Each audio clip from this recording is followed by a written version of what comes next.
highlights and analysis from today's game. Jaguars Postgame is brought to you by Baptist Health, Farah and Farah, and by Everbank. Now, to get things started, here's JP Shadrick. And welcome in. It's Jaguars Postgame presented by Florida Home AC. Call Florida Home AC today. Official air conditioning partner of the Jacksonville Jaguars. Final score in Cleveland Browns 31, Jaguars 27. JP Shadrick with Mike Dempsey. Fred Taylor on the line with us after, a long game. First of all, 3 hours, 43 minutes. The time of game today. Punts all over the place, turnovers all over the place. The Jaguars never had the lead, and Cleveland comes away with a victory to improve to a record of 8-5. The Jaguars fall to 8-5. Fred, good afternoon, first of all, to you. And this was a frustrating day all the way around, it felt like, and the Jags just couldn't get over the top today. JP, Mike, how's it going, guys? Yeah, definitely a frustrating day. I'm pretty sure the players are feeling it. And so much for dominating the AFC North. This division is definitely taking a toll on the Jags, or putting it on the Jags. But a lot of mistakes, a lot of turnovers, just a sloppy game all the way around. You know, I commend Trevor's heart. He's showing his toughness, showing grit, getting out there, looking as good as he did, mobility-wise. Everything else, you kind of toss it out. This was an awful day for him from a performance standpoint, but he did show grit, he showed leadership, he showed courage. I want to see that in my quarterback, but I also want to see a better performance from that position. Other positions, just a lot of blown coverages. No way the tight end, Cleveland and Ndoku should have had 2 touchdowns, a big day for him. A couple 3rd and 1 big plays, 4th and 1 QB sneak that led to a Hart touchdown. 4th and 3, you go zero coverage to try to get a stop, get him out of their hands. You blow that coverage, you slip by Darius Williams. And then the big play, although Cleveland didn't get much out of it, the 4th and 6 jump offside by Gotts. Just a lot of bonehead mistakes, a lot of mental errors, lack of focus. And you get what you get when those things happen. Fred, what do you make of the decision for the Jags only down 7 with 4:14 left? Trevor Lawrence runs for 7 yards. It's 4th and 3. They let the clock run down to 3:34 before they call a timeout and decide to go for it from their own 38-yard line with Cleveland already almost in field goal position. What do you think of the call? Mike, you live by, you die by, right? I guess that's the rule of thumb, and we know Doug's very aggressive. I don't necessarily like that call myself. It's only because, look at what your defense did. 3 plays, you got Cleveland off the field. Here's an opportunity to play a field position game where if you, you punt the ball, you play that type of defense, maybe you get it back and give yourself an opportunity. And then that led to, even after you score, now you have a situation where you go for 2. I think that one confused me a lot more than the 4th and 3. I didn't understand the go for 2 when you can do the same thing. If you're playing to get the field goal, get the onside kick, at least give your kicker an opportunity, from the 40 maybe. You don't need that many yards. You don't have much time. That one was a lot more weird to me than the 4th and 3. Jaguars fall today 31-27 to the Cleveland Browns. Plenty ahead. We are standing by for Doug Pederson. He'll visit with the media and then with Bucky Brooks, and plenty more reaction after this one in Cleveland today.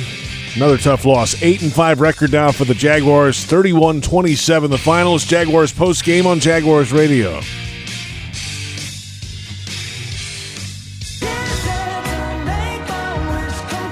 It's time for the Make the Holidays Bright sales event at your local Ford dealer.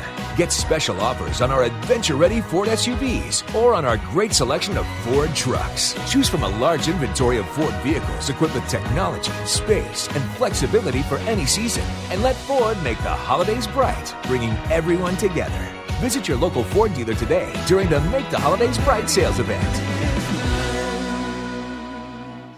Everyone circle up. I know it looks rough out there. Sure, we're down 24-6, but we came here to play differently. We need a game changer. Something like RingCentral, the business phone system that's more than a phone. I want you to communicate like you can talk to anyone, anywhere, all from the same app. Now get out there and play like you're using RingCentral. RingCentral. Simpler communications. As the official supermarket of the Jacksonville Jaguars, Publix is helping fans gear up for game day with the limited-time Jaguars sub. Piled high with hot deli chicken tenders, boar's head bacon, cheddar cheese, coleslaw, and barbecue mayonnaise on a white sub roll. The Jaguars sub is an easy, delicious meal for any fan. Make it an ultimate game day by ordering the Jaguars sub online for in-store pickup. Publix, where shopping is a pleasure. Maximize your energy savings with a new energy-efficient heating and cooling system from Florida Home Air Conditioning today. Get up to $1,750 back and a free Nest thermostat when Florida Home buys back your old inefficient HVAC system. Expert technicians and flexible payment options are great reasons to call Florida Home today. Florida Home Air Conditioning, the official air conditioning partner of the Jacksonville Jaguars. Visit FloridaHomeAC.com for details, terms, and conditions. License number CMC 1250399, CFC 1430664, EC 130-08557. FloridaHomeAC.com.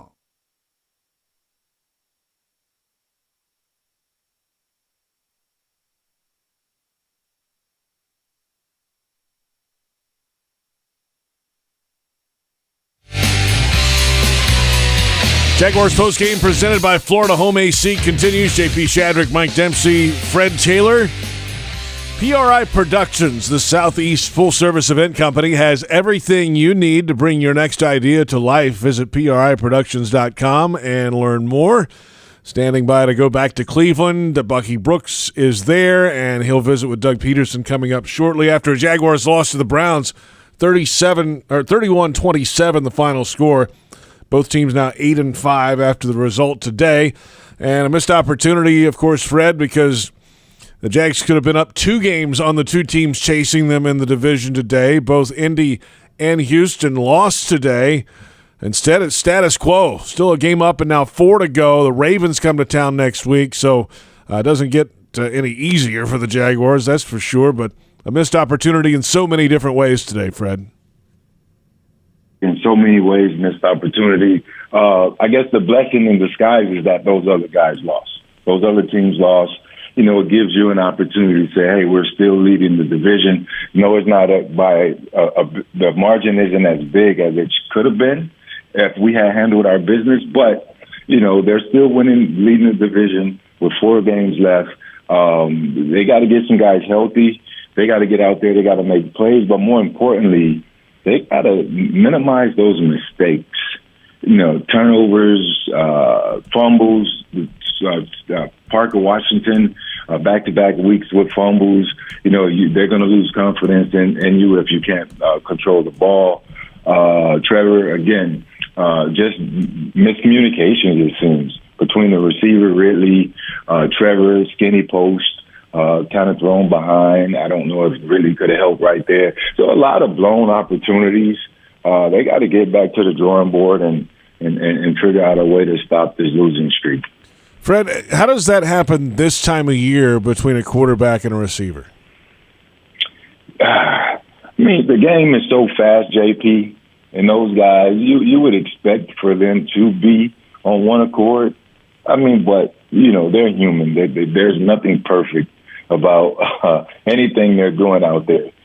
It's tough, and those things just happen. And unfortunately, you know, Cleveland capitalized and were able to get the turnover in that particular situation. Sometimes they happen, and the defense doesn't execute.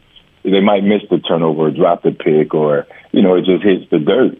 But in this particular case, it's amplified or magnified because it resulted in a turnover at one of the most inopportune times. After an amazing sideline catch by Evan Ingram, you thought they were going to have some momentum, and then, boom, a play later, that interception happens.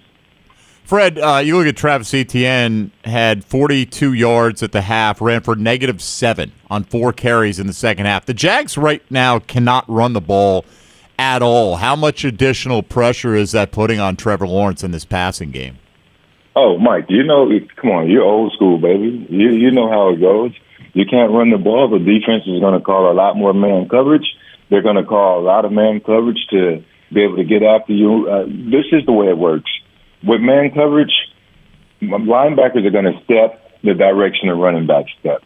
And if you're going to have miscues in the passing game, or if you're not going to be able to block them up front, which Cleveland believes their front four was better than our front five, and they went after them. They were able to play a bit more man coverage and get after and harass Trevor a little bit. But you play man coverage to stop the run and see if the receivers are going to beat you. Totally a lot more pressure in Trevor's lap. But they got to find a way to get out of that. Get back to a year ago, I think this offense was better at when they were running intermediate to short progression type routes, a lot of crossers, drag routes, stops, check downs to ETN. And those things tend to soften up the defense and then it gives you an opportunity to go. But without a run game, the offense is going to struggle. There's a fine line between old and old school, Fred. Hey, now. I called him old school. I know he did. I tell you guys all the time. I don't believe in old. I believe in seasons, baby. Like, you throw old stuff out. We ain't ready to toss Big Mike out. Spend a week in my body, Fred. You'll believe in old. All right. We're back in a moment. Hey, let's pause 10 seconds for station identification on the Jaguars radio network.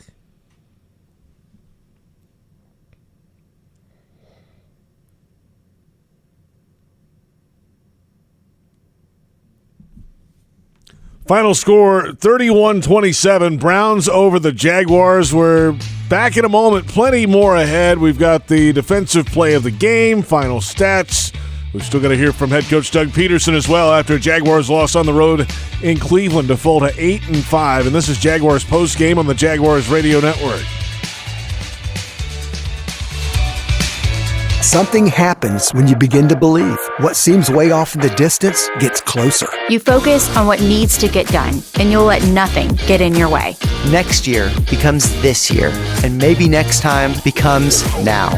A whole city will rally behind you and begin to believe too. Because when you believe, the unbelievable can happen. We believe in justice for everyone, and we believe we're the attorneys to help people get it. Farah and Farah, exclusive injury law firm of the Jaguars. Jacksonville. For us, treating cancer is personal. We're Baptist MD Anderson Cancer Center, and we know that every patient is unique. So you'll have a plan created by world-renowned doctors and tailored to your needs. And everyone here will support you every step of the way, so you're physically, emotionally, and spiritually strong for the journey. Don't face cancer with anything less than the team at Baptist MD Anderson. Locations in downtown, Baptist South, and Clay. Visit BaptistMDAnderson.com.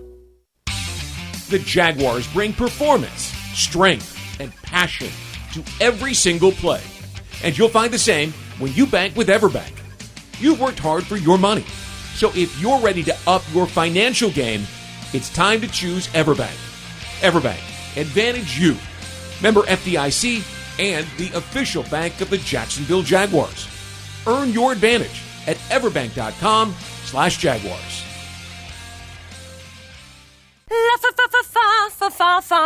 Don't you mean fa la la la la la la la la? Nope, we're shaking things up. Whatever you say. Shake things up this season at the Toyotathon sales event. Lease a new 2024 Toyota RAV4 LE for $339 a month for 24 months, plus $500 holiday bonus cash. Toyota, let's go places. Offer valid through January 2nd, 2024. Well-qualified lessees with approved credit through Southeast Toyota Finance. 3638 due at signing. No security deposit with select equipment. $350 disposition fee. Excludes tax, tag, registration, title, and dealer fees. See dealer for details.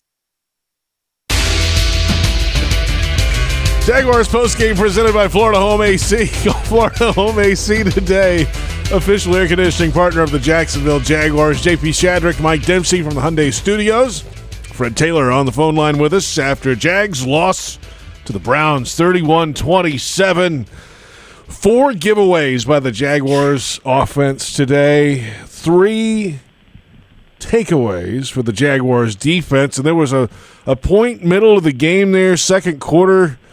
Somewhere in the second quarter. I mean, this is like the longest game ever. Going back to the drive chart here, Fred, you know, the first interception from Trevor Lawrence happened, right? First play of a drive. And then the Jaguars defense gets one right back. Darius Williams, it's 14-0 at that point. They could really have pulled away. Jags have to punt. They got sacked on 3rd and 4, a loss of 13, forced to punt, no field goal. But then the Jaguars defense gets another takeaway, and that sets up the first Jaguars touchdown to make it 14-7. So, I mean, that game could have really gotten away early, but there was a couple points where the defense made a play when they really needed to. They just didn't have enough of them overall in today's game. Yeah, they didn't. I mean, whatever they got, they seem to have given it back. And the offense isn't helping the defense. And in the field position battle, the type of turf they were on, everything just kind of went south today. As soon as you mentioned, Trevor threw an interception. Darius jumped her out. He get it back. After Trevor, you got the fourth fumble by Wingert. I mean, it was just a few other things. Devin Lloyd recovered that, I believe, that fourth fumble by Wingert. It's just a lot of stuff, a lot of weird stuff happened today. And you add on, a few questionable calls, as Mike and I talked about earlier. All in all, you're going to lose games when you play this style of football. It's not sustainable. They got to, again, go back to the drawing board, figure out how do you not pressure Joe Flacco? Great question. I mean, they tried, Fred. They sent a number of blitzes, and they seem to get picked up most of the time. Yeah, Mike. That's very true, and I guess I'm speaking more so with the front four. We've been playing a lot of zone, getting pressure, and that's been the formula. Then a week ago, that formula didn't necessarily work versus a Cincinnati backup. And I believe this week they said, hey, we're not going to get pressure. We didn't get it a week ago. I don't know if we can hold up on the back end from a coverage perspective. And, they started to try to throw some heat, and that didn't work today either. That big cover zero, that on 4th and 3 led to a 41-yard touchdown. Yep. You got to find a way to get pressure, get back to the drawing board. It's a long season. Maybe the guys have started being a little bit more heavy-footed. I don't know, man. I don't want to make excuses or even call them out on stuff that's not there. But what I see is I don't see the pressure that I had been seeing like 4 or 5 games ago. It was a stretch where they were getting pretty good pressure, and I don't think that's been the case. No, I agree with you. I don't think anybody saw it today, that's for sure. Fred, back to the offensive side, Trevor Lawrence's interceptions. I know that one to Ridley, obviously, he was very demonstrative that maybe Ridley should have recognized he was a hot read or something, get his head turned around. He threw it to a spot, and Ridley ran right past that spot, and he got picked off. But beyond that, I think 28 out of 50, it was pretty evident Trevor Lawrence didn't have his A game today. Could you tell from your experienced eye, was he... was the injury having anything to do with it, or was he just off today? Yeah, I believe he was more off than the injury. Again, I commend his heart, his toughness and grit for getting out there and trying to lead his team, fighting through that sort of injury. I can imagine what he's feeling now after the game. It seemed to me that he had his plant. Maybe Coach Pederson can address it more as a former quarterback. He's able to see his plant step or his turn, if it affected his accuracy or velocity. I don't know. I just thought he was off a bit, just off. I thought he did okay with the foot and how the ankle and how he handled that part. But just some of his throws were just off. I don't know the correlation, though, if the ankle was a big part for that, or a big reason for that. I'm sorry. Well, I will say this, Fred. I mean, he took heat a lot of the day. I mean, he had 4 sacks, and he was hit 12 times officially in the game. So they were around him, and obviously a change at left tackle again. Ezra Cleveland had to leave the game with a knee injury, and Blake Hance is thrown into the game, and it just felt like he was under some heat most of the day. Yeah, JP, and you couple that with the negative plays. The run game, negative plays. I think at one point on the broadcast, it was charted at around 10 negative plays there. So, and it's hard to really get any momentum or anything going from a play caller standpoint. You got pressure. What are we going to call? we can't run the ball. What are we going to call? It's 2nd and 12, 2nd and 14, then 3rd and 16 or better a few times. So it's just hard to get in any type of rhythm when you can't drop back into it because you don't have pressure. Your short game isn't working and your run game isn't working.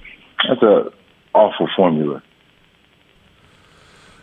Plenty ahead. We're back in a moment. We are standing by to visit with head coach Doug Pederson. He'll address the media first in Cleveland. He has not done that as of yet. And then he'll walk down the hall and catch up with Bucky Brooks. We'll have that for you coming up shortly. Final score, 31-27. Browns over the Jaguars in Week 14. This is Jaguars Postgame on Jaguars Radio.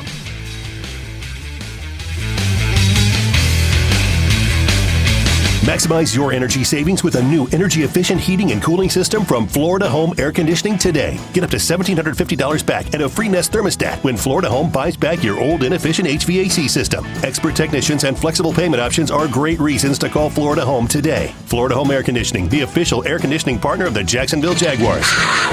Visit FloridaHomeAC.com for details, terms, and conditions. License number CMC 1250399, CFC 1430664, EC 130-08557. FloridaHomeAC.com. Don't make a bad call when it comes to servicing your home. Cooling off with a baby pool in the house to fix your air conditioning problem is a bad call. Trying to catch a wave in a flooded bathroom is a bad call. Using a burning electrical panel to make s'mores is a bad call. The next time something goes wrong, make a good call to Donovan. Whether you need air, electric, or plumbing service, Donovan is always a good call. It's why we've been trusted by our customers for almost 40 years and why you can trust us to deliver fast, reliable service to your home. Donovan, always a good call. Visit DonovanAC.com today. Brooks Rehabilitation is hiring nurses who want to be empowered as advocates, educators, care coordinators, and leaders in exceptional patient care. They have open RN, LPN, HHA, and CNA positions across their inpatient, skilled nursing, and home health care settings. Join their nationally recognized team, where you'll serve as a central team member doing what you do best, providing exceptional patient care. Apply at careers.brooksrehab.org. When it comes to water, choose our team, the winning team. Choose CGC Water Treatment. CGC Water Treatment works, and it works for DG too. Former Jags QB, David Garrard. If you're not filtering your water, you are the filter. Don't be the filter. Discover the Kinetico difference. Call CGC Water Treatment at 844-CGC-JAGS or visit cgcwater.com. CGC Water Treatment are proud partners of the Jacksonville Jaguars and your local independent Kinetico dealers. Restaurant Orsay is a bustling French-American bistro focusing on classic French techniques with their chefs incorporating a traditional Southern influence. Celebrate life's special moments or just relax and enjoy their daily happy hour, weekend brunch, and nightcap on Friday and Saturdays from 10 until midnight. Restaurant Orsay, located in historic Avondale, 3630 Park Street. Visit www.restaurantorsay.com. Imagine traveling to watch the Jaguars take on the Tennessee Titans in Nashville aboard a luxury private jet. Download the free Vaunt app at flyvaunt.com/Jags for your chance to win round-trip private flights, hotel stay, game tickets, and pregame field passes for you and 3 of your friends. When you become a Vaunt member, you can unlock the opportunity to fly private for an entire year for only $1,000. That's it. So download Vaunt at flyvaunt.com/Jags and discover a world of private jet travel today.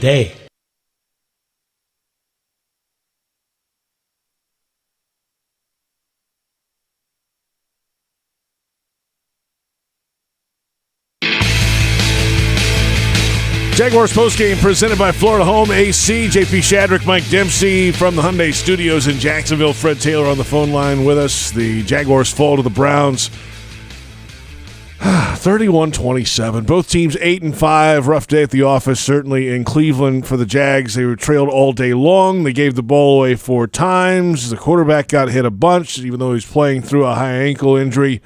And the Jaguars could not get it done. And another loss against an AFC North team today. It's time now for the Kingfish Pest Control defensive play of the game. Wait like 5 seconds. Let these guys come in. One more. All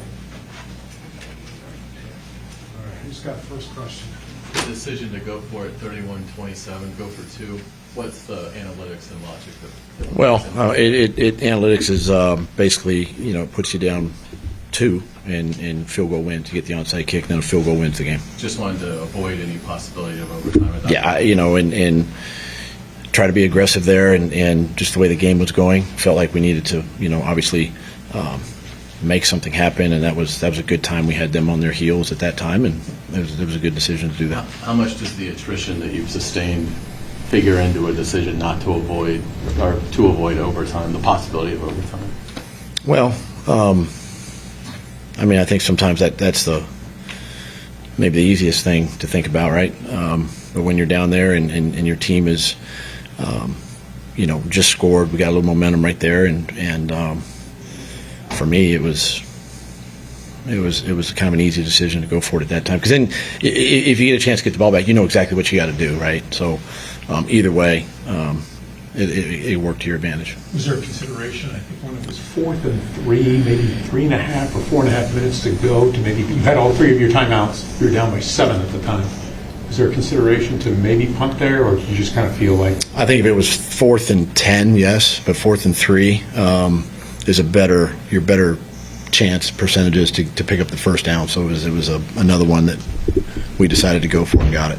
What was your overall feeling about just the flow of the game? You guys are playing uphill all day long, and it just didn't seem like things were buttoned up early. Yeah, I think offensively we were a little disconnected. Trevor and the receivers were a little off. We had opportunities to make plays in the first half, didn't. Obviously the turnovers, are big, and you can't do that. We had a little success early running the football, with some of the things we did to keep them off balance. But just overall, just not enough plays made. Too many self-inflicted wounds. That kept us from sustaining drives or staying on the field. Did you feel like Calvin and Trevor weren't quite on the same page on a couple plays? A couple times. And again, without a week of practice together, that affects that a little bit. But they, obviously that's not an excuse, and they would say the same thing. They've played a lot of football together and all that. So we just got to evaluate the tape and figure out a way to get back on track. Not having Christian, for the first time, was that impact compounded by the fact that Trevor wasn't really able to practice much all week? No, I don't think so. Again, Parker, other than the fumble early in the third quarter there, I thought did some good things. Obviously the touchdown catch was big, but he'll continue to improve, and he and Trevor will continue to work and be on the same page and just give him some more opportunities. Do you feel like it's going to take a little bit more time to kind of get the offense back in the flow without Christian?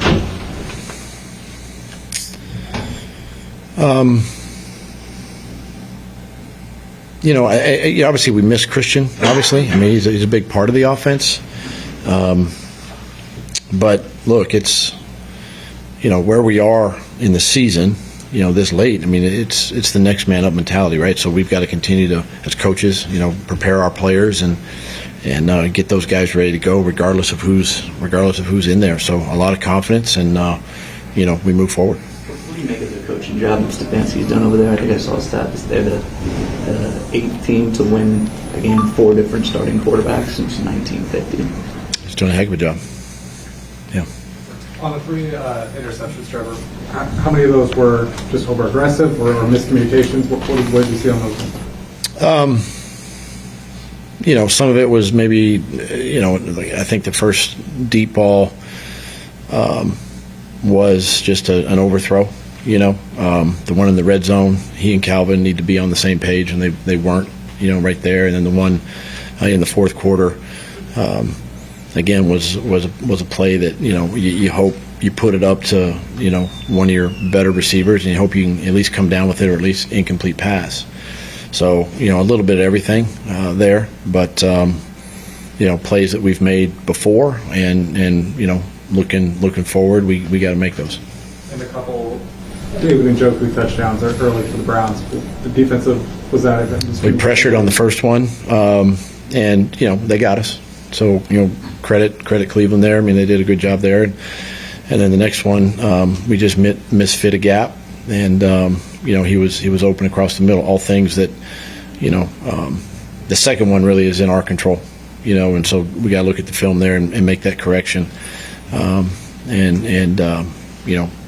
Just check out the communication at the time and see what was going on. Was your deal with Joe Flacco regarding Cleveland against sending him on your roster for a hot second? I know he's only been on the Browns roster for less than a month. Or was any surprise regarding the production he put up today, even at an older age? Or no, listen, he's a veteran guy. He's played a ton of football. He's got some really good players to throw the ball to, and he did a nice job today. And their offense did a nice job kind of keeping our guys off balance, a little bit. And, it's no surprise that he's still playing as well as he is, this late in his career. Why do you say that? Say what? No surprise that he's still playing. He's a veteran guy. He's played a ton of football. He's smart, and he's just one of those guys that just takes what the defense gives you, right? And he was accurate today. He threw it away, when he needed to throw it away. He managed the game, played well, and when the opportunities were there, he made the most of them, right? So got out of some sacks, so that he can escape the pocket. Production you got out of Ezra before he got hurt, and then Hance. How did that go today? I thought it went well. I mean, there was some pressure there. Obviously, we gave up 4 sacks, I think, today, but a lot of them came at the end of the game. When you're in those passing modes. But I thought both guys did a nice job. Obviously, we helped them as much as we could over there with tight ends and backs, and but I thought both guys held up good. About injuries, Cisco and Cleveland. Both of them. We'll have to see. I don't know. I got to talk to Ferg, obviously. We'll do more evaluation when we get home tonight. Thanks. Thanks, Doug. Thank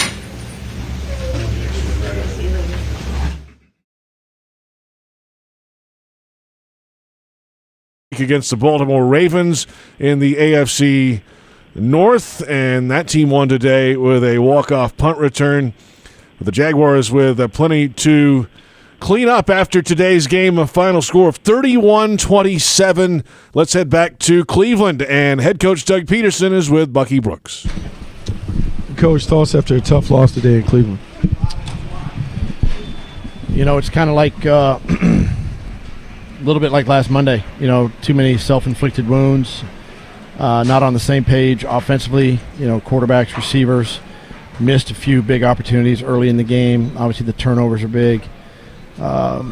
Chances to put the quarterback on the ground and didn't do it. Gave up some explosive plays, in their passing game. So just, again, overall, just not a clean, disciplined football game. In your experience, when you're heading down the stretch and you're trying to clean up those things, is that a thing that you constantly talk about it and preach it? Are there things you can do in the practice field? How do you try and get this team back on track?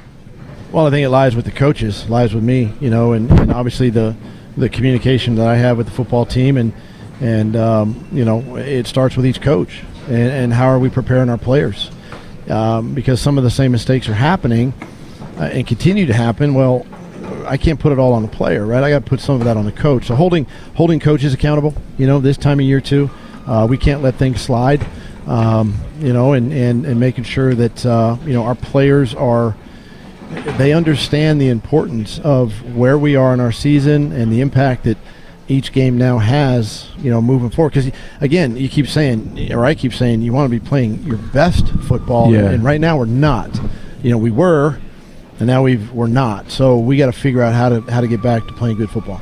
So, and thinking about playing good football, your quarterback gutted it out and played a game that no one knew if he was going to play. What were you thought about Trevor's performance today? I thought, obviously tough-minded. Did some really good things. He moved when he had to move. It felt like the ankle didn't affect him too much today, and we just got to take care of the ball better. Whether he puts it in a different place or the receiver helps him out or things like that. But listen, some of that's going to happen. But at the same time, I just felt like too we were a little bit disconnected, offensively today, and that can't happen, regardless of whether Trevor practices during the week or not. I mean, there's got to be that sense of urgency. There's got to be that attention to detail, particularly in the passing game. To not make those mistakes. So you've been dealing with reshuffling offensive line. Ezra Cleveland goes out. Hans comes in. How do you continue to try and figure it out with so many moving parts on both sides of the ball? We just have to. I mean, there's, nobody's going to feel sorry for you. It's always been the next man up, and we're going to continue to prepare the next man. And we got to get through, these next couple of days, see where we are injury-wise, and play the guys that are healthy and make sure that they're coached up and ready to go. Well, cool. Well, we get a chance to see it next Sunday night. Big game against the Baltimore Ravens. You bet. All right, Bucky. Coach, thank you very much from Cleveland, Ohio, after Jaguars lost 31-27 to the Cleveland Browns. Back in a moment. We've got to take a look at the final stats, the player of the game voting, all that's ahead. And this is Jaguars Postgame on Jaguars Radio. Maximize your energy savings with a new energy-efficient heating and cooling system from Florida Home Air Conditioning today. Get up to $1,750 back and a free Nest thermostat when Florida Home buys back your old inefficient HVAC system. Expert technicians and flexible payment options are great reasons to call Florida Home today. Florida Home Air Conditioning, the official air conditioning partner of the Jacksonville Jaguars. Visit FloridaHomeAC.com for details, terms, and conditions. License number CMC 1250399, CFC 1430664, EC 130-08557. FloridaHomeAC.com. Who will your child grow up to be? Well, that depends on all of us. That's why, along with our groundbreaking medical care, Nemours Children's Health supports programs that address issues like food insecurity and the resources essential to learning. It's all part of creating a healthier future for all children, so they can grow up to be whoever they want to be. Nemours Children's Health, well beyond medicine. Don't make a bad call when it comes to servicing your home. Cooling off with a baby pool in the house to fix your air conditioning problem is a bad call. Trying to catch a wave in a flooded bathroom is a bad call. Using a burning electrical panel to make s'mores is a bad call. The next time something goes wrong, make a good call to Donovan. Whether you need air, electric, or plumbing service, Donovan is always a good call. It's why we've been trusted by our customers for almost 40 years and why you can trust us to deliver fast, reliable service to your home. Donovan, always a good call. Visit DonovanAC.com today. The game may be over, but the excitement is just beginning. The Jaguars played a great game, and J-Tech is proud to be part of a community that supports our team. But before we go, let's take a moment to talk about an important part of our community, tradesmen and women. J-Tech believes that everyone deserves the opportunity to learn valuable skills and build a successful career. They're proud to support the Jaguars and our community by offering high-quality trades education. Learn more at jtech.org.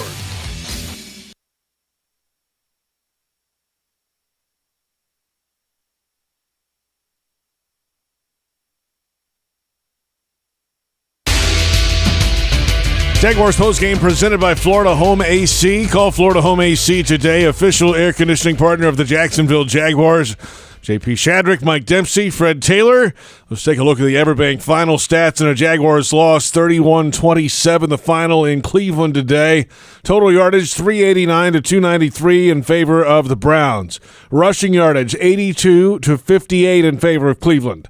Passing net yardage, 307 to 235 in favor of the Browns. Jaguars 7 of 17 on third down. The Browns 4 of 18 on third down. Jags had 20 first downs to the Browns 16.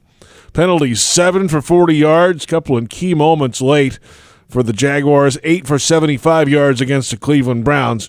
7 combined turnovers in this game. 4 of them from the Jaguars offense. 3 from the Browns offense. And time of possession in favor of Cleveland by about a minute and 49 seconds or so. And from start to finish, the Browns led this game throughout.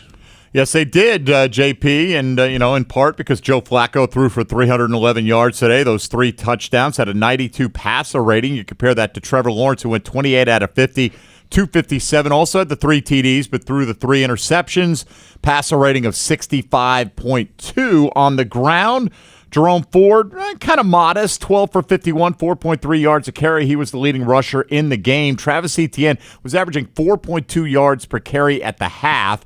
then carried it 4 times for -7 in the second half, dropped his average down to 2.5 per carry. He did score a touchdown in this game, a very nice, body control, twisting, knifing effort, and then caught some passes late, had 4 for 37 on the day. Evan Ingram, the big-time receiver for Jacksonville, with 11 catches for 95 yards and those 2 scores. Parker Washington caught a TD as well. David Njoku was the guy the Jags couldn't handle on the other side, 6 for 91 with a pair of scores. Amari Cooper, who we weren't sure would play or not, caught 7 for 77. Would have preferred he took the week off. Defensively for the Jags, Devin Lloyd easily led the team with 11 total tackles. 4 of those were solo. The lone sack of the day came from Antonio Johnson. It resulted in a turnover as well, forced fumble, helping set up the Jags' first score. So, not a lot of great accolades defensively, although Darius Williams did break up 3 more passes. There you have it, the Everbank Stats Check. That brings us into the Jaguars Radio Network Player of the Game voting. I get a vote, Mike gets a vote, Fred gets a vote and a half to break any deadlocks. I'll get us going today with Evan Ingram. Tight end, that's my nomination. 12 targets, 11 catches, 95 yards, 2 touchdowns. And without Christian Kirk, it feels like, Fred, that Evan's going to be kind of that go-to guy, and he certainly was today. That is my vote. Fred, what do you got? I echo you, JP. Evan seems like he was everywhere. He did everything. He made a lot of tough catches, a lot of big plays, got us on the scoreboard early, and unfortunately, didn't get it in winning fashion. But to dial in 11 receptions, pretty good for tight end. Yeah, clean sweep there. I didn't want to go next because I didn't want to make Fred Taylor's votes moot at that point, but I thought we were all headed towards that. I mean, I'll give Trevor Lawrence credit for being game and getting back out there on a short week and all that stuff, but the 3 interceptions really hurt him today big time. Even if they weren't all directly on Trevor, they go on his record, but Evan Ingram was pretty outstanding. 12 targets that he had those 11 catches on today. So that connection was working big time. There you have it. Evan Ingram is the Jags Radio Network Player of the Game. If you're looking for the MVP of the truck game, look no further than Ford F-150. Loaded with impressive capabilities and designed to dominate work, play, and everything in between. This truck makes tough look easy. Your local Ford dealer, proud partner of the Jacksonville Jaguars. Injury report when we return. Plenty more ahead after a Jaguars loss to the Browns. 31-27 the final in Cleveland. And this is Jaguars Postgame on Jaguars Radio. Maximize your energy savings with a new energy-efficient heating and cooling system from Florida Home Air Conditioning today. Get up to $1,750 back and a free Nest thermostat when Florida Home buys back your old inefficient HVAC system. Expert technicians and flexible payment options are great reasons to call Florida Home today. Florida Home Air Conditioning, the official air conditioning partner of the Jacksonville Jaguars. Visit FloridaHomeAC.com for details, terms, and conditions. License number CMC 1250399, CFC 1430664, EC 130-08557. FloridaHomeAC.com. Daly's Dash is not only your Jaguars game day stop, but a great place to grab a meal any day of the week. To honor the Jags and the fans, we've crafted the Duval Sub. The Duval comes with freshly sliced turkey, ham, melted cheddar, and habanero jack cheese, topped with crisp lettuce, fresh tomatoes, and a double portion of our secret sauce, all served on a fresh roll. Come by your local's Daly's Dash today to get your delicious Duval Sub. Daly's is the official convenience store sponsor of the Jacksonville Jaguars. Headquartered in Jacksonville, Florida, CSI Companies partners with leading organizations across the country to deliver workforce solutions. As a proud sponsor of your Jacksonville Jaguars, CSI crafts personalized operations to fuel the success of businesses, both big and small. Whether it's finding the right talent for a job or seamlessly managing a project from start to finish, CSI has over 3 decades of experience in getting the job done. This is your workforce solutions reimagined. Visit CSICompanies.com. As the official ticket marketplace of the Jacksonville Jaguars and the NFL, Ticketmaster has a wide selection of tickets available for every game. Whether you're cheering on the Jaguars at home or away, Ticketmaster has you covered. With Ticketmaster's interactive seat map, you'll get a 360-degree preview of your seat so you can make sure you've got the best view of those pivotal plays. Plus, the Ticketmaster app makes it easy to sell or transfer tickets if your plans change. And mobile tickets make getting in on game day a breeze. Find tickets today at Ticketmaster.com/Jaguars. That's Ticketmaster.com/Jaguars. Tackle your marketing needs with Kessler Creative. Providing direct mail services for more than a decade, Kessler has a wide range of services from small mailers to large banners and signs. Draft Kessler as your first pick to receive the best targeted mail list. Elevate your business and be on the winning team with Kessler Creative. Kessler Creative, results-driven marketing and proud partner of your Jacksonville Jaguars. Touchdown at Jaguars away games when you fly nonstop from Jacksonville International Airport. Join the Jaguars in New Orleans and Pittsburgh. Watch them win in Houston and Nashville. All the other Jaguars games are just one short connection away. And if airport parking has you stressed, be sure to visit the Jax Airport website before traveling to the terminal. On it, you'll find information about the status of on-airport parking in real time. See if your favorite areas are available or if you need to call an audible. Visit flyjax.com for more information.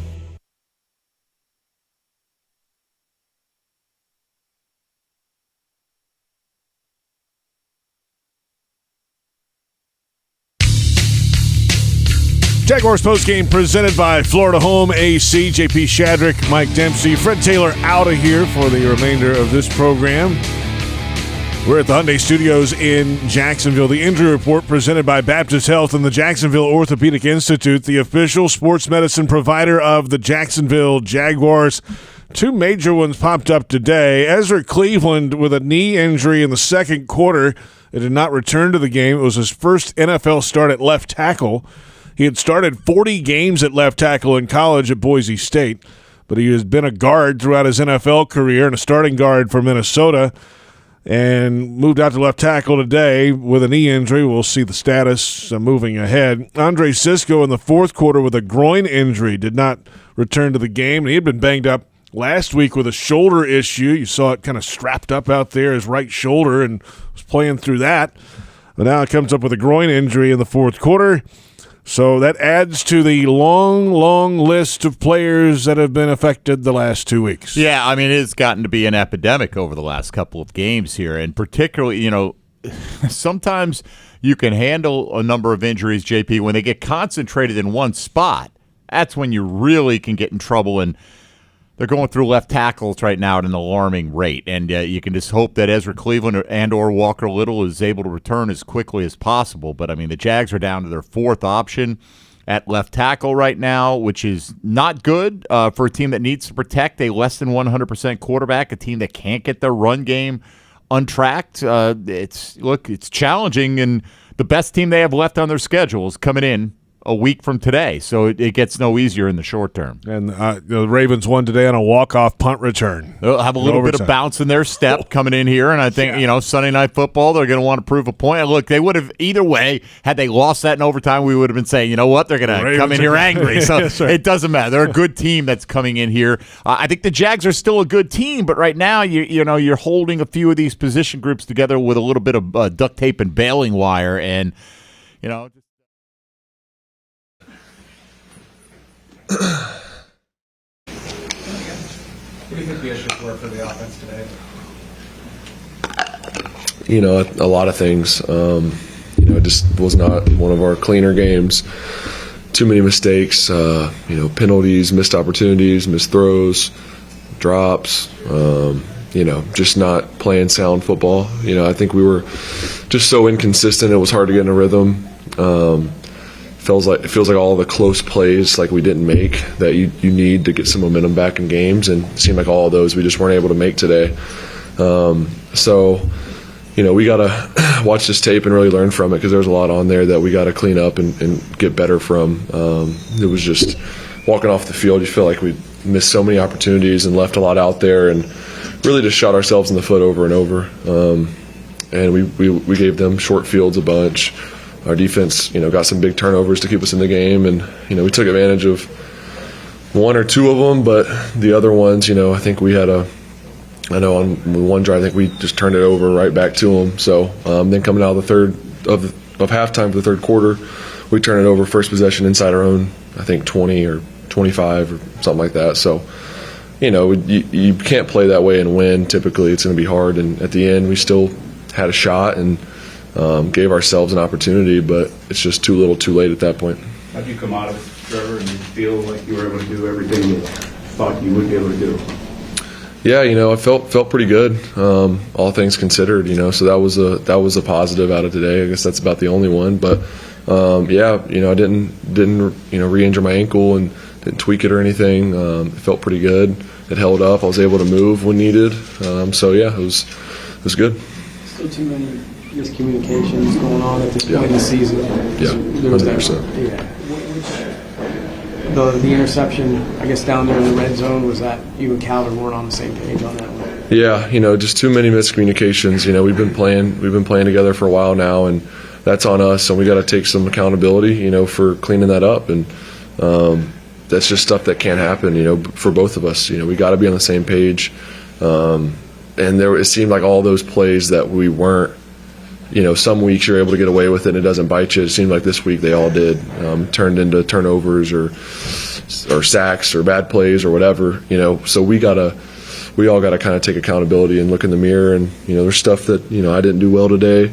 And then just in general, we all have to communicate better. We have to be on the same page. We have to play together and just do the little things. I think we're overlooking some of the details, and I think that's where some of the stuff's going wrong.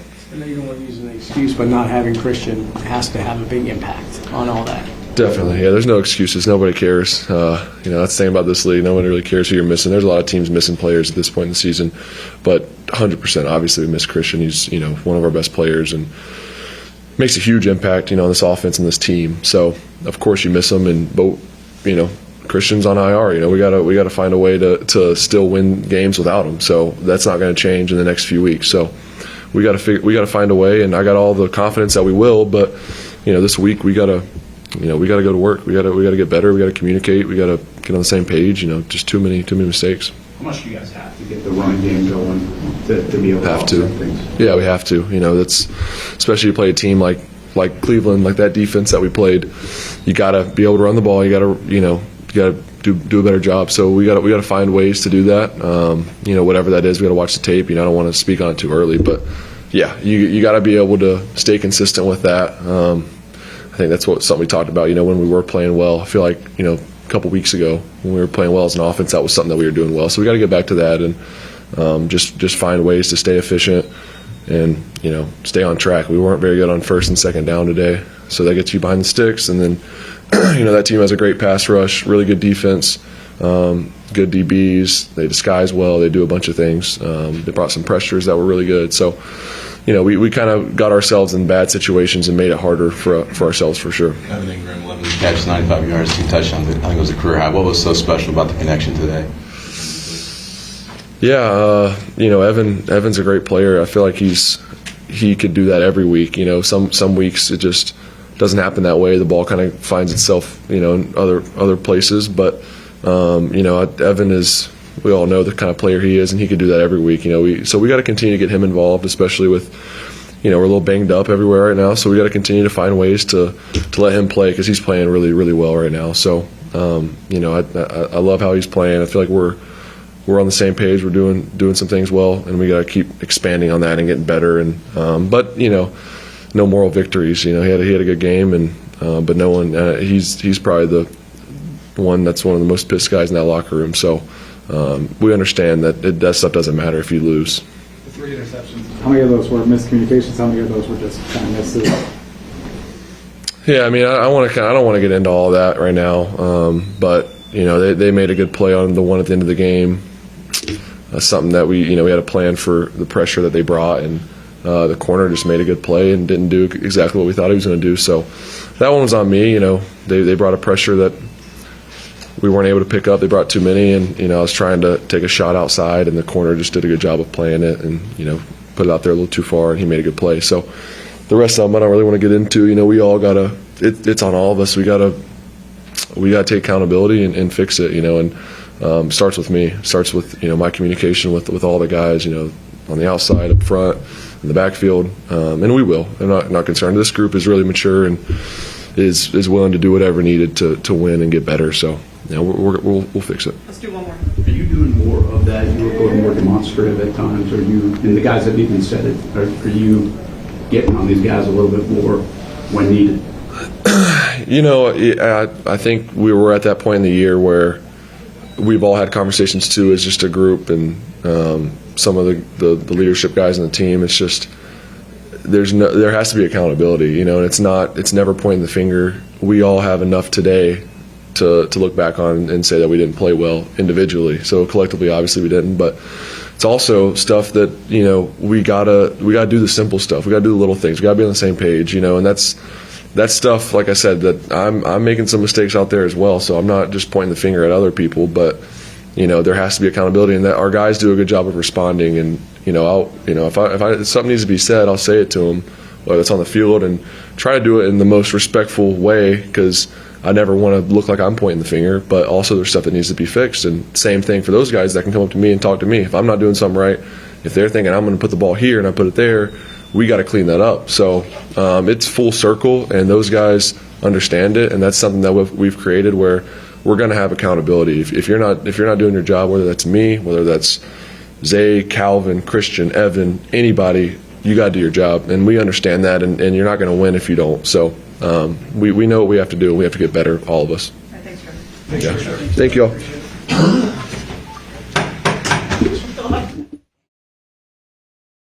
Come to town. They are 10-3 and arguably playing some of the best football in the AFC right now. And it's Sunday Night Football for the Jaguars for the first time since 2008. All right, here we go. Big ball game. Hey, we say the NFL is a week-to-week league, right? Funny things happen. Not many people are going to be picking the Jags to win that football game, right? Hey, go out there and prove the world wrong. Or show up next Sunday night, defend your home turf, get an unexpected W. You get that. Every Jaguar fan's attitude towards the home stretch of the season is going to turn around completely. Now you're going to start thinking maybe a little bit about playoff seeding again, wrapping up the division, getting the toughest one out of the way, all those different things. You're going to be that much closer. But you got to get the job done, right? All the my talking about, anybody else talking about is not going to do it. You got to show up and play a lot better on both lines of scrimmage and a lot of other places as well next week. 8:20, the kickoff time for the Jaguars and the Baltimore Ravens next week. For those on our flagship station, 1010XL in Jacksonville, stick around. The Scoreboard Show is next with your calls and much more reaction after Jaguars lost to the Cleveland Browns. 31-27, the final in Week 14, and that'll do it on the Jaguars Radio Network.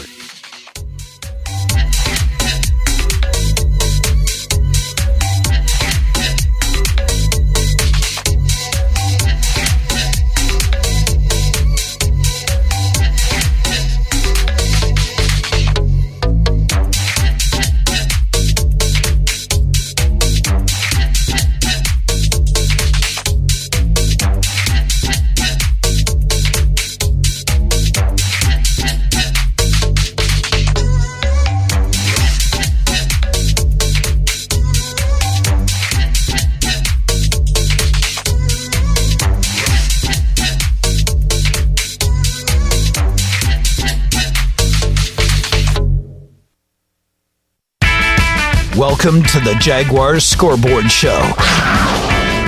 This is your chance, Jaguars fans, to sound off about today's game. Now, waiting to hear from you, here are Mike Dempsey, Bucky Brooks, and J.P. Shadrick.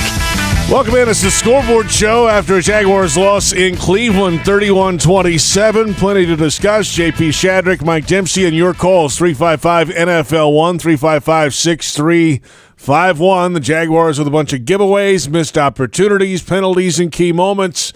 And they couldn't get the job done today in Cleveland. Bunch of injuries before the game, going into the game, a couple coming out of the game. And, hey, the Jaguars are still in first place in the AFC South. Both other teams chasing them lost today. However, this is one you really kind of lost the opportunity to really take firm control of the division, and they just couldn't figure out a way to get it done. No, well, they couldn't get enough heat on Joe Flacco, who was able to throw for 311 yards, only got sacked one time. This is a team, by the way, playing without their starting tackles in the Cleveland Browns. So, look, Josh Allen's been spectacular this year, but where was Josh Allen and Trayvon Walker today in terms of getting pressure? It just wasn't there. And, Cleveland made some key conversions on 3rd and 4th down. I thought, again, I'd like to see what would have happened had the Jags elected to punt with about 4 minutes to go in the game. It's a 7-point game. You stopped the Browns, but they were already in field goal position, so they go up by 2 scores, and you get it back, and you score the touchdown. Now, granted, Cleveland's playing knowing that they have a 2-score advantage at that point in time, but instead of going for that kind of weird 2-pointer at the end to set you up in a 2-point game when you know the onside kick is almost a virtual impossibility, you would have had a chance if you wanted to go for 2 to win the game outright. But in the end, it's just one of the many things that we'll look back and say, what if for the Jags today? It's a long list. Way too long of a list. Way too long of a list. A lot of what-ifs today, and final score 31-27. Phone lines are open, 355-NFL-1, the number, 355-6351. The game lasted 3 hours, 43 minutes. That's why the timing's a little bit off today. We'll stay with you until at least 6:30 or so. We'll plan on that. And more of your calls when we come back. 355-NFL-1, the number, 355-6351. It's the Scoreboard Show on Jaguars Radio.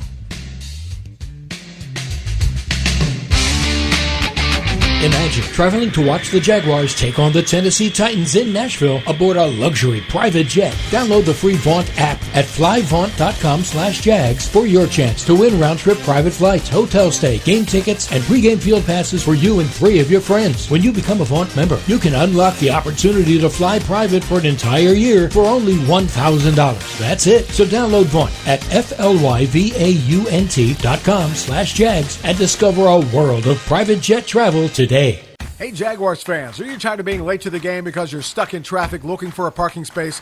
Well, join the thousands of other Jags fans who already know the smartest way to get to Everbank Field is on JTA's Game Day Express.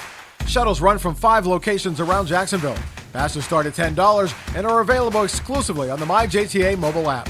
Visit JTAFLA.com for full details.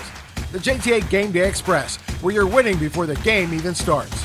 Your Game Day Express is sponsored by the Jacksonville Zoo and Gardens.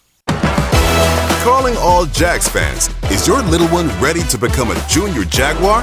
Now through January 2nd, MyGate rewards loyalty members who buy 2 20-ounce Coca-Cola participating products will be entered to win one of 10 behind-the-scenes experiences at Everbank Stadium for your child.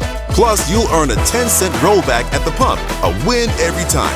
Fuel your child's dreams, your car, and your passion for the Jags with Gate, proud partner of the Jacksonville Jaguars. Frank Frangie here. When you want barbecue in Jacksonville, you want Bono's Pit Barbecue. You can find Bono's locations all around town and on game day at Everbank Stadium because Bono's is the official barbecue of the Jacksonville Jaguars. Over 70 years of authentic Southern Pit Barbecue. We are the local barbecue joint in BBQval for generations of people in Jacksonville. Go to bonosbarbecue.com to learn more or call 904-880-8310 today. And remember, if you don't see a pit, it ain't legit. For us, treating cancer is personal. We're Baptist MD Anderson Cancer Center, and we know that every patient is unique. So you'll have a plan created by world-renowned doctors and tailored to your needs. And everyone here will support you every step of the way, so you're physically, emotionally, and spiritually strong for the journey. Don't face cancer with anything less than the team at Baptist MD Anderson. Locations in downtown, Baptist South, and Clay. Visit BaptistMDAnderson.com. When it comes to water, choose our team, the winning team. Choose CGC Water Treatment. CGC Water Treatment works, and it works for DG too, former Jags QB, David Garrard. If you're not filtering your water, you are the filter. Don't be the filter. Discover the Kinetico difference. Call CGC Water Treatment at 844-CGC-JAGS or visit cgcwater.com. CGC Water Treatment are proud partners of the Jacksonville Jaguars and your local independent Kinetico dealers.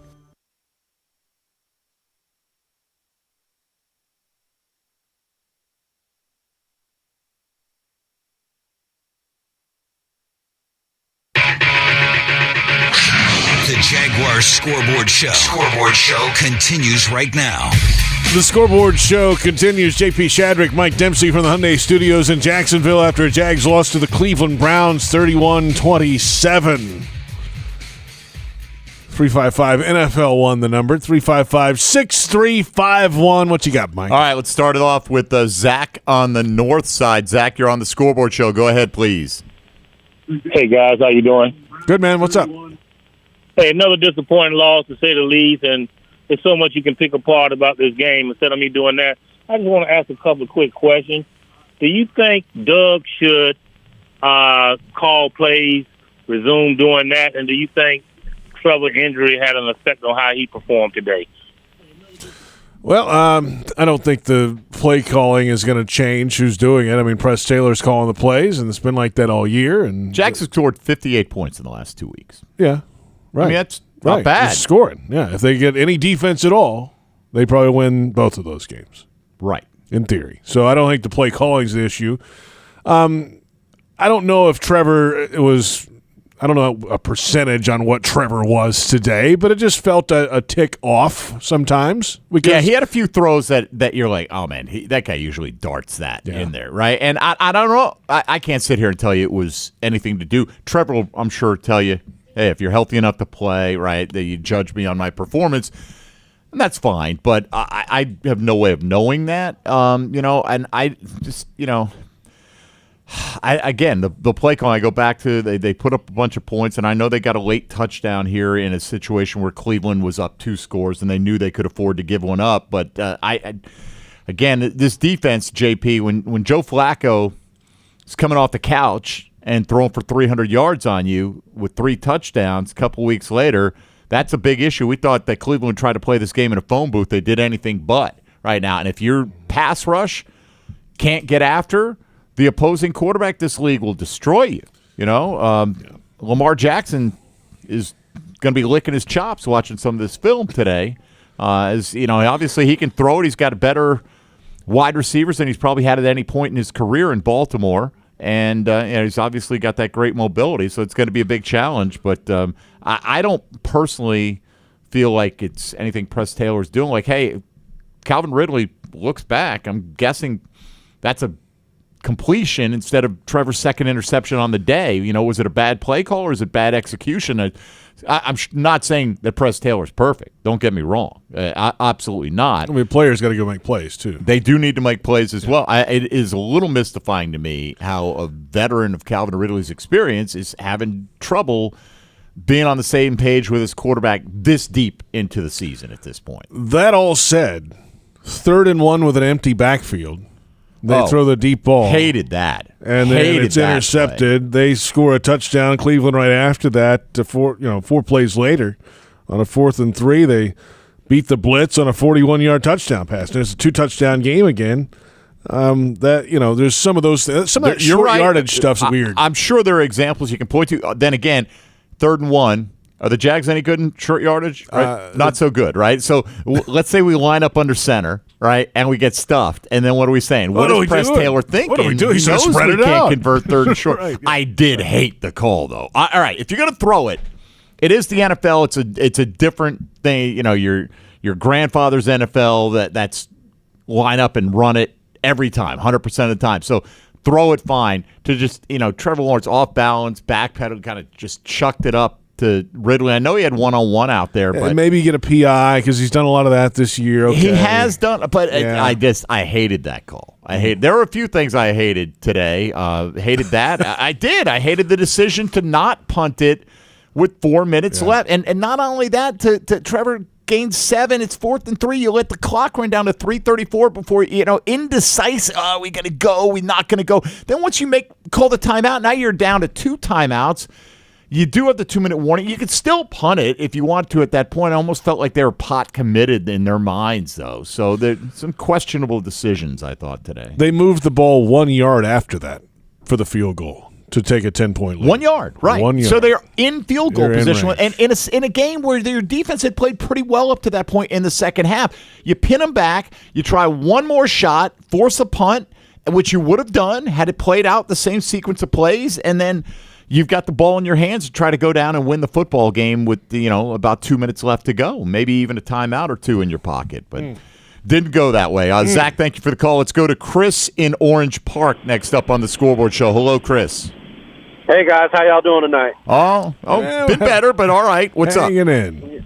Nothing much. Just want to talk about the game tonight. I could definitely tell that Trevor Lawrence and Calvin Ridley are definitely have some issues with communication, because there were several times tonight where Trevor drops back to throw the ball. For instance, the one he was supposed to stop and catch the ball. Instead, he kept running. And then the one later in the game towards the end zone where Trevor kind of like corrected the line, Then he went to throw the ball, and it showed on the replay that Calvin was breaking to the inside on some type of slant, but the ball was going way to the back of the end zone. So it does just look like they're not quite on the same page, and I don't know if that's an easy fix.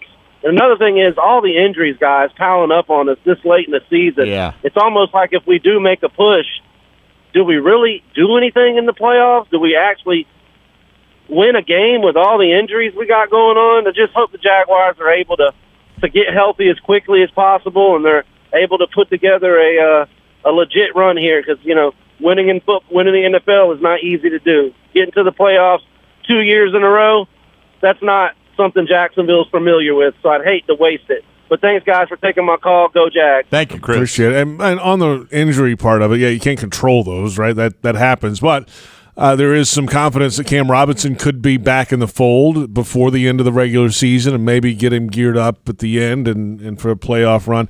And Christian Kirk even. Let's see how his recovery goes. He's down for at least 4 weeks starting this week, so maybe if all those guys can get better too. They can get injured and they can come back. I think Chris is a very level-headed call. Honestly, I think the one thing is that an easy fix. If it was an easy fix, it wouldn't still be happening. It's week 14. Right. This is an issue for this football team. The lack of sync between Trevor Lawrence and Calvin Ridley at times. Not always, but at some times, and certainly today. You don't see Trevor Lawrence that demonstrative after a player makes a mistake on the field like Calvin Ridley obviously did in that situation. I'm pretty sure Trevor knew what Calvin was supposed to be doing there. He doesn't act that way otherwise. We saw that last week, too, on the play he got injured. The first thing he did was react to Parker running the wrong way. Right. And I'm sure he's like, sick of it at this point. And that's where you miss Christian Kirk. He's got, Kirk and Zay Jones, he's got two guys that he's got a year and a half of chemistry with and that trust factor.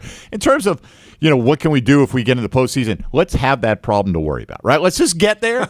Seriously, anything, funny things happen. I'm not saying right now this has the look of a team that can play its way through 4 rounds of the playoffs successfully to hoist the Lombardi Trophy, but I guarantee you they can't do it if they don't get in. So let's get in, let's win the division, have a home game, and go from there, right? And see what happens. And there's no way of telling what kind of shape the Jags are going to be in when that rolls around, but there's also no way of telling what kind of shape your opponent's going to be in when that rolls around. Then again, you played 2 teams in back-to-back weeks who are, in the case of the Bengals, on their second quarterback, the Browns on their fourth quarterback, and they still beat you. So if backups are doing this to your defense like they have for the last couple weeks, it is not an ideal situation. Far from it, in fact.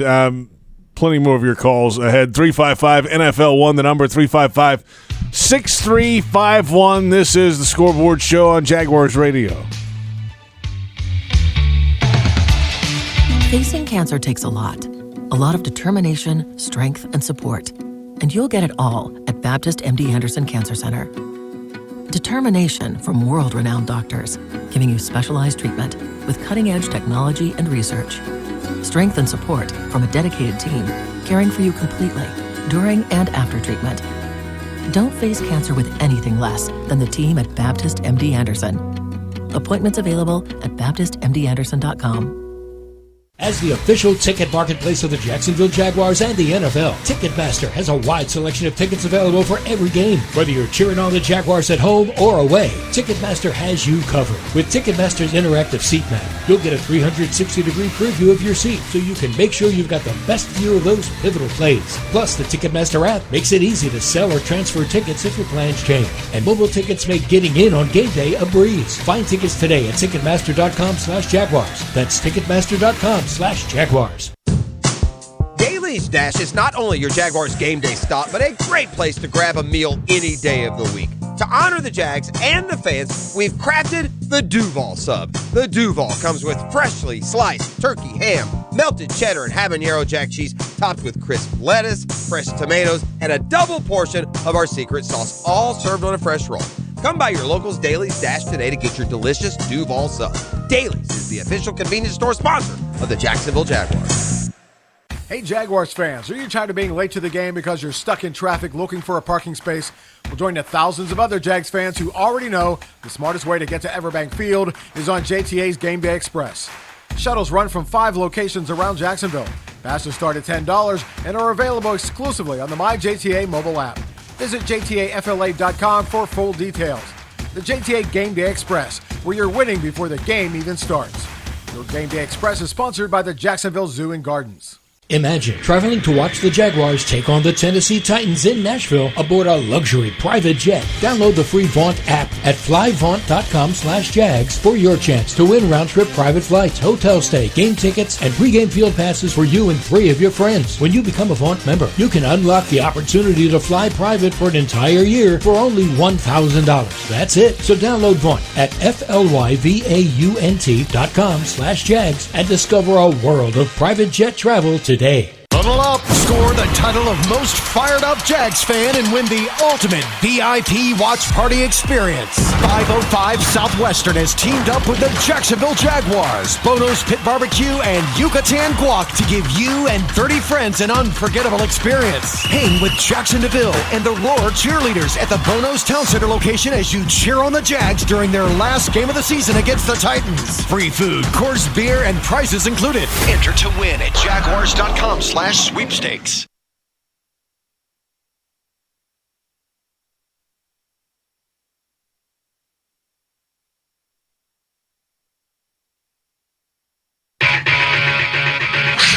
The Jaguars Scoreboard Show. Scoreboard Show continues right now.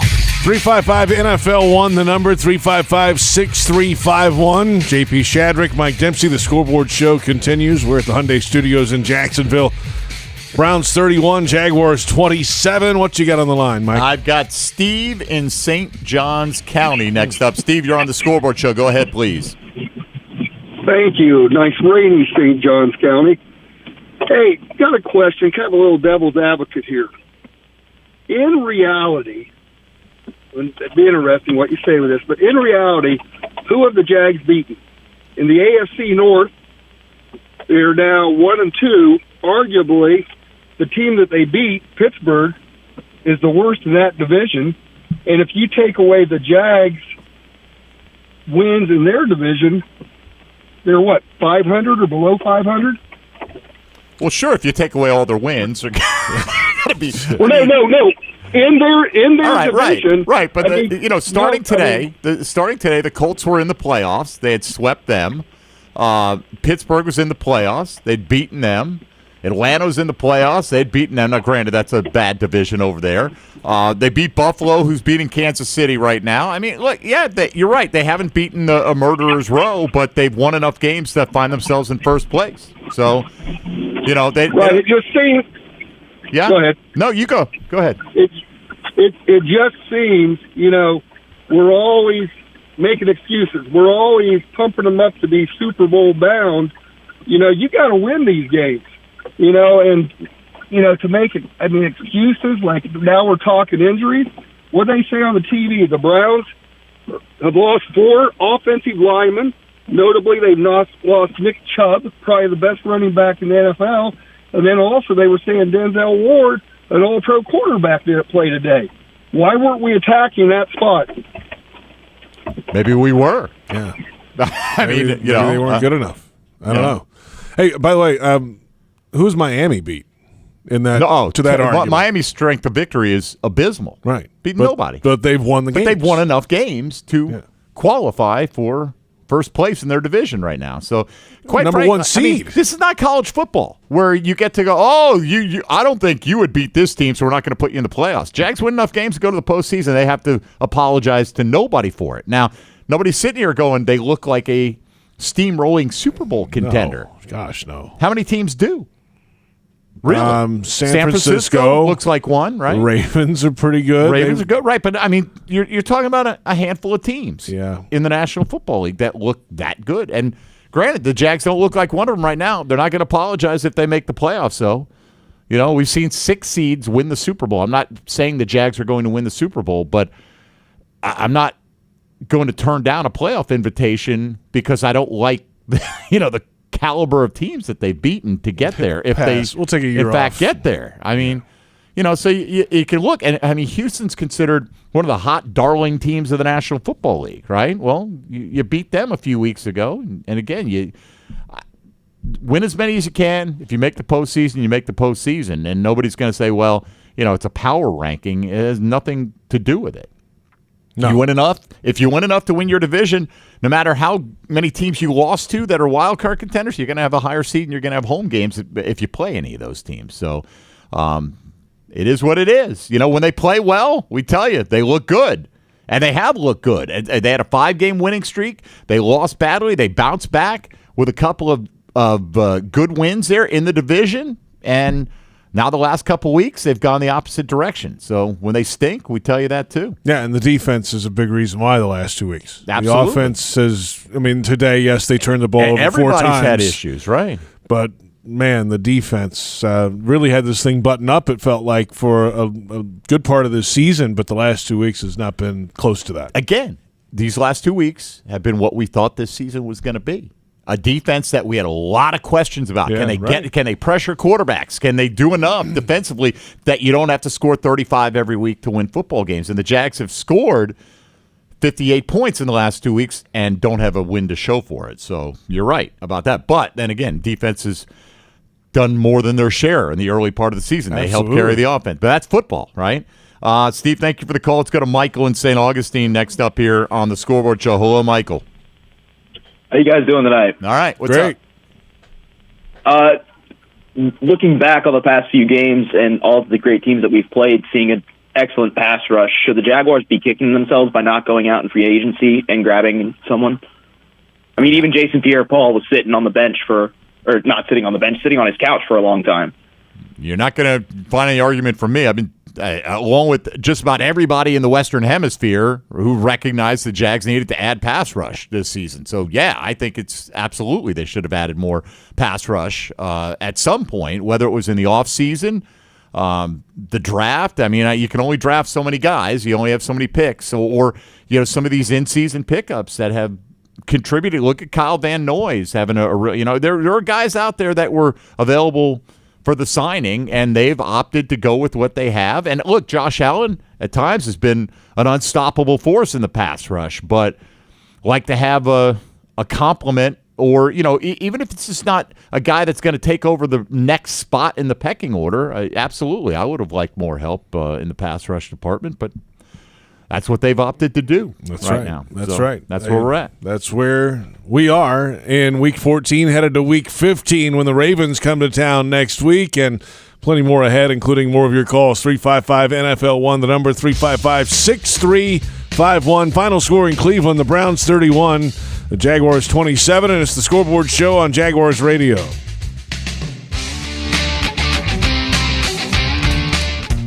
Who will your child grow up to be? Well, that depends on all of us. That's why, along with our groundbreaking medical care, Nemours Children's Health supports programs that address issues like food insecurity and the resources essential to learning.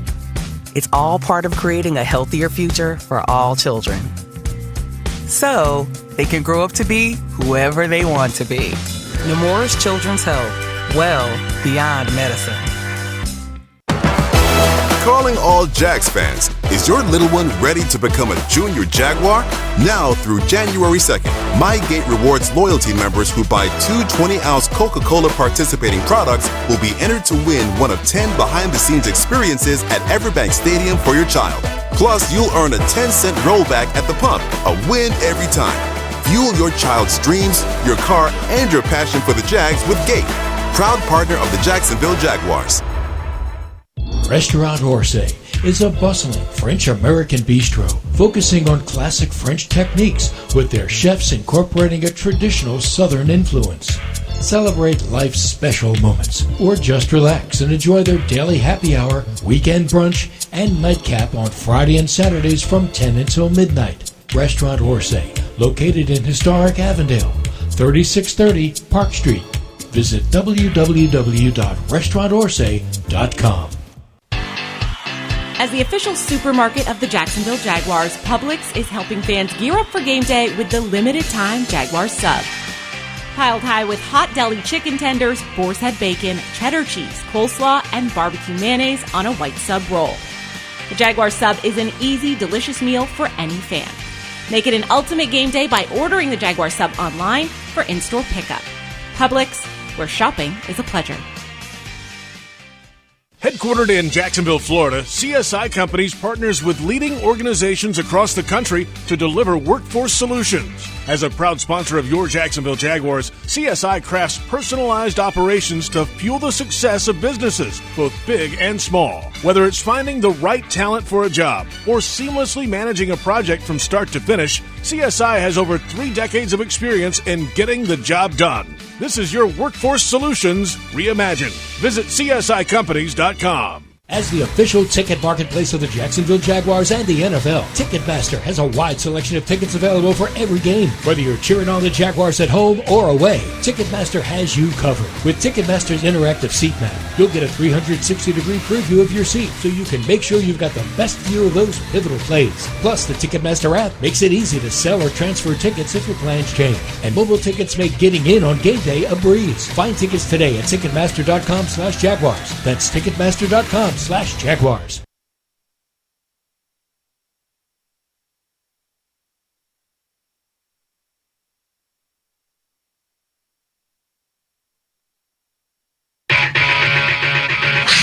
The Jaguars Scoreboard Show. Scoreboard Show continues right now. Welcome back. 355 NFL won the number after Jags lost to the Browns in Cleveland. JP Shadrick, Mike Dempsey, and your calls. What you got, Mike? Back we go, this time to the north side, and Trevor is up next on the Scoreboard Show. Hello, Trevor. Hey, how y'all doing, guys? Hey, man. What's up? Yeah, just been thinking about the last 2 games that we had. I think the Jaguars still to be a playoff team. Probably a one-win playoff team. I just really want us to squeeze out at least about 2 more wins and just make it, like I say, make it to the playoffs. But a lot of things I've been noticing. We drafted Brandon Strange. We drafted Luke Farrell a year ago. Ingram tore him up today. I was hoping that we can at least get those guys involved a little bit more because, all year I've been feeling like the tight ends have been underused, not Ingram as so much, but the rest of them. Like I feel like if we can get them involved, we'll probably have a little bit more pop, especially with Christian Kirk going out. And anytime we lose one of our receivers, I feel like they can be able to elevate that receiving game a lot more, especially in the red zone. They're tight ends definitely underused in the red zone, and just probably give Trevor Lawrence a little bit more somebody else to kind of look for when it comes to making big plays. I mean, we drafted Brent Strange pretty high, so it's just like, let's use them a little bit more. I hope in the next few weeks these guys can kind of get it. We got the Ravens next week. If they can at least get something going and pull off this win, and we'll probably have a little bit more hope. But right now, it's just not looking good. We're a playoff team, but not a good one right now, and that's just how it is. But hopefully my Jags, we can get it all together, and let's see what they do for the next few weeks. Appreciate the call. Brenton Strange out today with a foot injury, and now the second week in a row. And just talking to him in the locker room this week, he's confident in the next little bit of time here that he could be back on it. And they like what he was doing in the blocking game and was starting to contribute a little bit. Luke Farrell, coming into the season, was really considered their best blocking tight end, a guy that they really relied on there. But over the last month, he had started getting involved in the passing game, too. Against Houston, he had 3 catches for 55, including a 42-yarder in that game. The week before that, against Tennessee, 2 for 21. But he only has 11 catches, 13 targets all year. And when you're throwing it to Evan Ingram and you got all these other wide receivers available, those are the guys that are going to be out there. See, I think that was a big part of it. Even though Zay Jones missed some time, you're trying to integrate Calvin Ridley heavily into your offense early on. You got Christian Kirk. Zay comes back for a little bit. You're still wanting to run the ball and throw it to Travis Etienne. That I feel like what you're seeing in the last couple of weeks, in part, probably some by design, but also some by happenstance. Christian Kirk's gone. Well, Evan Ingram's elevated his play now to a ridiculous level over the last couple weeks. So 3 touchdowns in that time period. So I think Trevor may get his wish now. I think Evan Ingram has shown he needs to be a focal point at this stage with what they've got going on out there. And you're not going to – I mean, I think it's It's been surprising that he wasn't more involved in the red zone to me anyway, with as many receptions as he's had on the season. But you're not going to see a big end zone presence or red zone presence from Luke Farrell and Brenton Strange that often, right? I mean, maybe some more 2 and 3 tight end sets down there, but Evan Ingram's your main pass catcher out of that group anyway. So I think you're seeing now the necessity to get him the ball a little bit more, along with Zay Jones, probably the guys that Trevor Lawrence has the most confidence in easily at the moment. It's hard to imagine he's got nearly as much in Calvin Ridley and Parker Washington, who have struggled with their assignments in the last couple of weeks. Certainly have. Thank you, Trevor. Let's go to Rob in Mandarin next here on the Scoreboard Show. Hello, Rob. How are you? Hey, I'm good. How are you guys tonight? Hanging in there, man. All right. Yeah, that was a tough one. Just want to say, love the show, love you guys. Listen to you guys pretty much all during the week. But big thing that I've noticed really kind of throughout this whole season, I feel like our defense is very opportunistic, not necessarily locked down. Obviously, we don't have the pass rush that we want. But I just feel like no matter what, even though we have that bend, don't break, kind of mentality, it just seems like no matter what, when we are in a situation where we can really put away a game, that the middle of the field is just wide open. And I just feel like it's been like that even when we were playing well this year, just huge chunk plays in the middle of the field. Kelsey was able to do it to us when he had his limited play with Kansas City. And I just feel like no matter what, the middle of the field is open. Do you guys think that is a personnel issue, an injury issue, or maybe just like a scheme issue? And then just quickly on the offensive side, do you really, with like the Trevor and the Ridley miscommunications today, were those all just like poor route running, or did Trevor throw the ball to the wrong place a couple times? Thanks for the call. Appreciate it. We don't know that until you look at the tape, and they may not even admit some of that. Right. I'm going to presume that Trevor Lawrence has more command of this offense than Calvin Ridley. Right. And I'm going to also presume that, like on the one where he clearly was upset with Ridley, where he threw the pick, that Trevor doesn't react that way unless he knows that that guy was in the wrong. So, does Trevor ever throw the wrong read? I'm sure he does, but I'm going to bet that the majority of that is not on him. Now, it's interesting you talk about the middle and the coverage in the middle. Had a former Jaguar. I don't know, I'm sure he'd put his name to it, but he texted me privately to say that he sees Devin Lloyd out there missing some of his assignments in coverage, that he's been a liability in the last couple of weeks in particular from what he's noticed. And this is a former defensive player in the National Football League, so I'm going to trust that he's seeing some things, the way he watches the game through a defensive player's eyes. But it's disappointing when you see the play. It's 4th and 3, JP. They send the house. They can't get to Flacco, and there's David Bell right in the middle of the field. Darius Williams is running right past him. Looks like they're doubling somebody to the outside, leaving Bell just wide open right in the center of Flacco's vision. And obviously Njoku early on, just completely uncovered on the first touchdown. I don't know how to explain it. I don't know if it's busts. I certainly, you're not scheming to leave David Njoku wide open, right? I got to believe this is more defensive assignment busts than anything, but I can't know that for sure, but I really look forward to digging into it with Jeff Lageman on Tuesday this week. Sure, he will take a look at some of those things, as he always does, on Check the Tape Tuesday, right? Isn't that what they call it? That's what we call it. Yes, sir. Love that. May not love it this week No. after a Jaguars loss to the Cleveland Browns. Hey, if you didn't get in, the fifth quarter is next. We're back in a moment with our final thoughts after Jaguars lost to the Browns 31-27. It's the Scoreboard Show on Jaguars Radio. If you're facing cancer, you want a dedicated team working for you.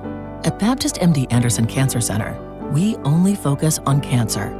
And we partner with one of the largest cancer centers in the world.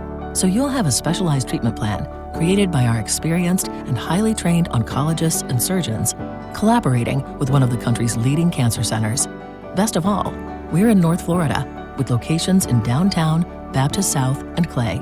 Appointments at BaptistMDAnderson.com. Imagine traveling to watch the Jaguars take on the Tennessee Titans in Nashville aboard a luxury private jet. Download the free Vaunt app at flyvaunt.com/Jags for your chance to win round-trip private flights, hotel stay, game tickets, and pregame field passes for you and 3 of your friends. When you become a Vaunt member, you can unlock the opportunity to fly private for an entire year for only $1,000. That's it. So download Vaunt at flyvaunt.com/Jags and discover a world of private jet travel today.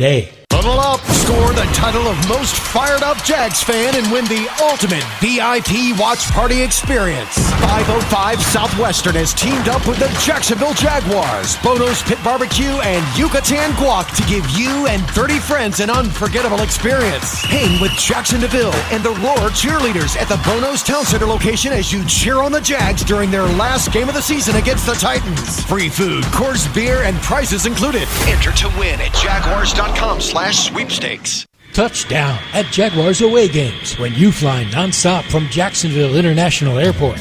Join the Jaguars in New Orleans and Pittsburgh. Watch them win in Houston and Nashville. All the other Jaguars games are just one short connection away. And if airport parking has you stressed, be sure to visit the Jax Airport website before traveling to the terminal. On it, you'll find information about the status of on-airport parking in real time. See if your favorite areas are available or if you need to call an audible. Visit flyjax.com for more information.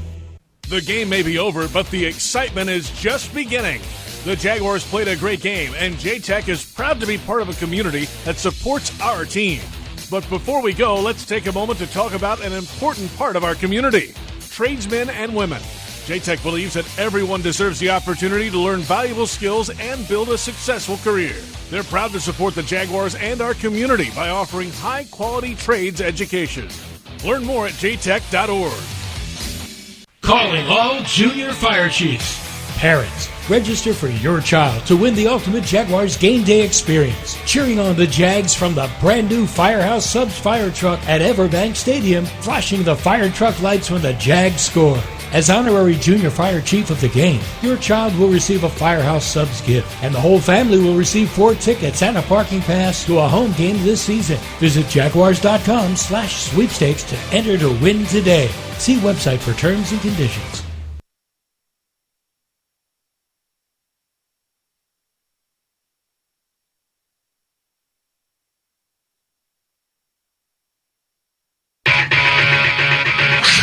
The Jaguars Scoreboard Show. Scoreboard Show continues right now. Welcome back. Scoreboard Show, final moments after Jaguars loss. JP Shadrick, Mike Dempsey, and now the Baltimore Ravens come to town. Sunday Night Football.